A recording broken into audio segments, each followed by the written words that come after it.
Casey. How are you? What's new? Not much. I'm just trying to get through this week because I am going on a trip next week. Nice. Where are you going? We're going to France, Iceland, and Denmark. Oh my God, I'm so jealous. Wow. Are you going 2 weeks or what? Yeah, it's like a 10-day trip. So That's so great. my mom got on this kick where she's like, I've never traveled and I'm gonna die. And I'm like, you're not even 16. Have you considered or looked into like tour guides or anything?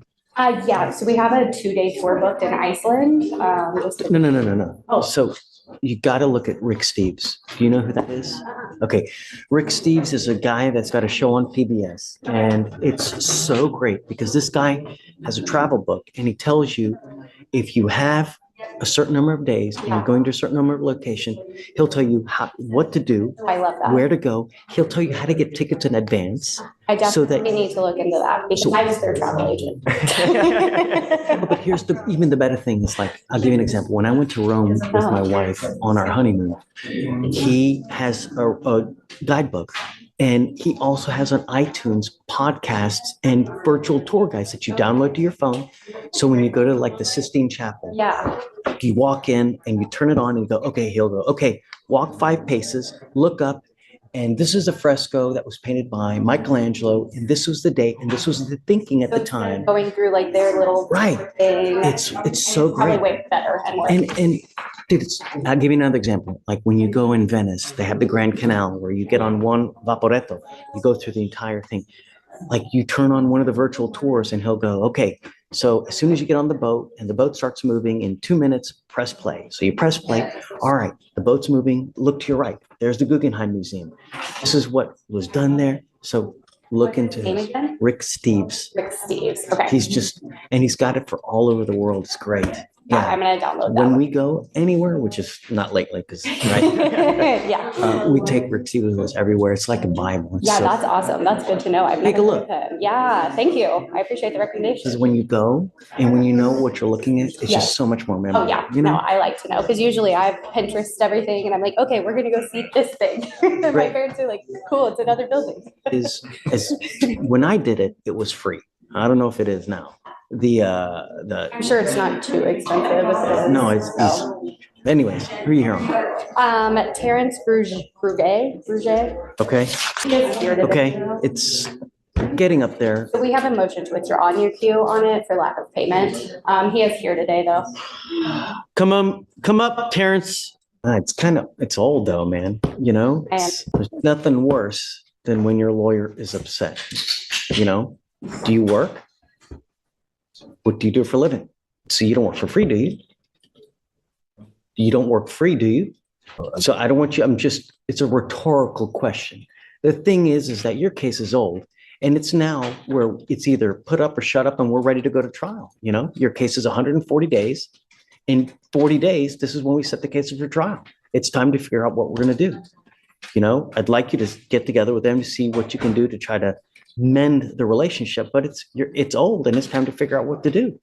You know, can you try to see if there's something worth salvaging and mending? He's communicated with our office, but there's still a large chunk that he owes. I mean, he can't guarantee us when he'll ever be able to get it to us. So that's just kind of where we're at this point. So can I talk next week? Okay, I did discuss with the representative in charge of the payment, but our office manager. The office manager. Honestly, I was supposed to pay before the end of December, but I did get sick. You know, I did have some things going on, so I would like them to reconsider. But you still work full time. Do you earn a salary? When I did get sick, it did affect my paychecks. You know, for like a month. So I get paid every 2 weeks. I don't really go driving. You know, so if I don't drive, salaried employee, I get paid per hour. I don't get a salary. Salary is 6 per month. I don't get. And what do you do for a living? I'm a medical driver. Medical driver. Yes. Okay. And how much money do you make an hour? An hour is $15 an hour. Yeah, I mean, but it's not like that's something I did get sick, so I've been working for some time. I was in pain, I couldn't even walk, and I went to ER. So when is the last time you've worked? I did get back on my feet and so you tell me you haven't worked at all? Is that what you're saying? Yeah, Yes, they like recovered for like quite a week, and it did affect my paycheck. So I haven't been able to make the payments that I was making. But I did make a payments like I think yesterday. I didn't even make a payment, so I need more time in order to make more payments. To the point that they will reconsider. We're at the stage where it's time to set your case for trial or end it somehow. We're not at the stage where we're going to push your case another 6 months no. It's time to work these things out. I mean, there's no way to. I mean, that's up to your discretion. I can let the office know if you don't want to sign our motion, and then we'll continue to work on the case, but. If your honor, you can give me more time, I will get back to the point that they'll be able to consider for the. How much time are you talking? Say it again. If I can. So let me see, I'll have you fill out an application, but I don't know if you're going to qualify for an appointed lawyer. You need a lawyer to represent you. And I'm going to tell you now, even if I let them withdraw, whoever you hire, you're going to be in an extremely fast track getting ready for trial because your case is 140 days. And like I told you, at 180, we set that for trial. I need to know everything about you, how much money you make an hour. I need to know how much money you have in the bank, stocks, bonds, mutual funds, what kind of cars you drive, everything about you to see whether you qualify. If you don't qualify, you're going to have to go hire someone else. And then you're going to spend a bunch of money elsewhere. So let me ask you a question. How long can I have in order to be back on track for the payments? I don't know. That's something that you need to negotiate with them to see what they're willing to take. But I'm going to tell you now, if you don't qualify for a lawyer, all the money that's been already spent, it's just, But she is on a PTI track, and at this point, he's also going to have to spend the money on the fees and stuff for PTI. So I take this seriously. I don't give out lawyers like it's candy on Halloween. You truly have to qualify because when we give out court-appointed lawyers, it's I pay for it, they pay for it, they pay for it. We all pay for it. And I take it seriously, and it's not fair to just hand them out. You have to qualify. I'm following the law. So if you want, how do I pronounce your last name? Okay. Okay. If you'd like, I can have you fill out an application to see whether you qualify. But if you don't, like I said, it is what it is. May I have at least a month to be able to get the balance, please? Of course. A month? Yeah. Oh, no. No, we're not going to sit this where you're going to come back in a month. Nothing's happened. I'm not going to play this game. We need to decide today what's going to happen because in a month, now we're at 109 so let's do this. If you want, I can give you an application to fill out. I can wait to see whether I'm going to grant or deny your motion. In the interim, if you want to try to negotiate something, I don't know. But like I said, I take giving court-appointed lawyers seriously. I don't hand them out like candy because the public pays for it. And it's not fair for them to pay for something when you can afford it. You just don't want to pay. I don't know how much money you have in the bank. I've never met you, sir. I don't know who you are. I don't know what kind of car you drive. I don't know if you drive a Shelby Cobra. So let's do that. I'll have you fill out an application. If you want to try to talk to them to mend the relationship, perhaps that can work. If not, I'll wait to get your application and we'll go from there. Yes, I want to talk to them. I want to try to have a deal with them, please. With what? I'm trying to see what kind of deal I can have with them for payment plans. So you can go call the office again, but they've already told you no. Yes, please. So you have to understand that relationships are built on trust, right? And if you're not forthcoming with the side and you put them off and you put them off and you say you're going to do this and you say you're going to do that, and then you go back on your word repeatedly, that goes a long way, So I'll have you step back. You tell me what you want to do. I'll give you a couple minutes. I don't want you to make a decision here. Take a step back. You guys just we'll check back in, let me know Judge. what you want to do. All right. Please. Thank you. For sure. And thank you for Casey. Yeah, no worries. Of course. How are you, man? Tell me about your guy. So I spoke with him. We've been trying to work things out with him. Get it. Financial things like that. And I think just based on the amount of time we've already given him, asking for the office. Has he filled out the application? Yeah, he did. We went ahead and got it done.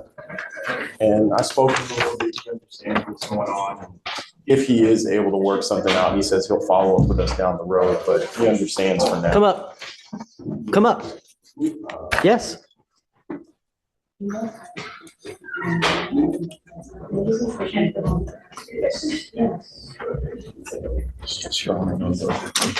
Are you married? Who do you live with anyone? I live with my girlfriend. Okay. How much money does your girlfriend make a month? You need to, this is all the stuff you've left a lot of stuff blank. You need to fill this out. I'll grant your motion, okay? But you're not done with this. You need to fill this out correctly. You've not filled it out. So I'll give it back to you to fill out. I don't really know how much is close to 1,500 a month. That's what she's making. I'll give it back to you to fill out, but we need you to, complete it, okay? Thank you, Judge. Grant your motion. Yes, sir. All right, come on. I'm back again. Last name is Beugre. It's like a DWI. Looks like I don't know kind of what happened. It seems like. So they withdrew because didn't pay. And it looked like that they were gonna do the PTI route. Okay. It's 140 now, so we can give you, I guess, a short reset just to look for you, see what you guys want to do, and then come back. PTI offer is. Is he apparently approved or not approved? Nathan approved him. Yes, it is approved, yes. Okay, so basically it just needs an application and then the Judge, TRS. contract was already sent out today, if I'm not mistaken. So What, were Yes, they the- that far in the process? The contract was sent today, Judge. DAP and interlock first. Okay, so he's done the TRS? I'm assuming- Obviously, right? Because there's something, all right, come up. I didn't realize they were that in the home stretch.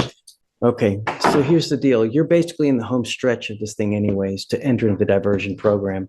Elaine is gonna get the contract. She's gonna need to go over it with you. You will need to do 2 more remaining things. You will need to get the interlock. You will have to pay the district attorney fee. Once you do that, you will be in the program. So it's at 140 days now. I guess we can give you, 30 days for you to get it done. Okay. I will be out until the first week in February. Would that be okay? We said to February? You're really gonna be on all of January? Yes. I'm coming back the last week of January, the first 2 days, but then I'm taking a COE the last part of January. So you can try to get it in if it's just a DAP. Yeah, it's just, it's, If we could get that in, I guess before the end of the year, that would be great. yeah. How soon will it take you to pay there's a $300 fee and you have to get the interlock. How long do you think it'll take for you to do that? Okay, for you said 300? Uh-huh.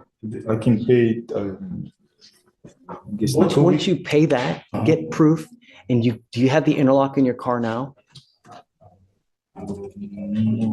Okay, you need to do both of those things to enter into the program. The program? The sooner you do it, the better, because she's leaving all of January, I guess. I have an email saying that he was approved for a portable due to him operating a work company vehicle. So I believe a portable is what has been offered by Brenda, is what she said in an email. Got it. Okay, so let's do this. Do you think you can pay the DA fee and get the interlock done within the next 2 weeks? Next 2 weeks? 2 weeks. I'm sure about the fee, but for the interlock, I don't know how much I'm supposed to pay for. Miss Elena can get with you to let you know how to do that. All of that is in the contract. In the contract. Have information where you can call the various vendors and they can tell you how to get that set. Right. So why don't we do this? Why don't we set it, I guess maybe like, you wanna do that? I don't have a problem with 12:30. Okay, so we'll set you off for the 30th. Okay, you're gonna need to get together with Miss Elena quick so that you guys can get on the same page. The most difficult thing will be for you to get the interlock, but you need to make the appointment as soon as possible because they're really busy. Don't wait till the day before court. Call today, tomorrow, or the next day to make the appointment. When you get that, pay also the DA fee, and then you're in the program. Okay, the idea is to do that before she goes because she's going to be gone for a long time, and it makes no sense for you to wait all that time when you can be working toward the goal. Yes, sir. Okay, all right. Thanks. Thank you. Good luck. This is where courtroom patience meets reality. The judge isn't just talking about deadlines, she's talking about accountability. 4 months of delays, missed payments, and excuses can make or break credibility. Do you think he truly deserves another chance, or has the judge heard enough?